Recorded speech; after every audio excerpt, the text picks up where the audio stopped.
यहाँ पे कितना लश ग्रीन है। और एक चीज़ यहाँ देखा इनके होटल डिपार्टमेंट है, उन्होंने काफ़ी इनोवेशन किया हुआ है। हर पेड़ के अंदर आप देखिए, जैसे पेड़ देखो, उस पेड़ के ऊपर भी पौधे लगे हुए हैं डिफरेंट डिफरेंट टाइप के।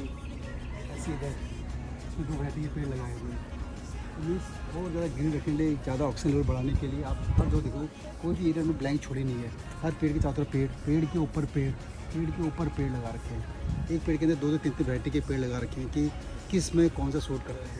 आप यहाँ देखेंगे, देखो ये वैरायटी अलग है, ये वैरायटी अलग है, ऊपर एक वैरायटी डाल रखी है।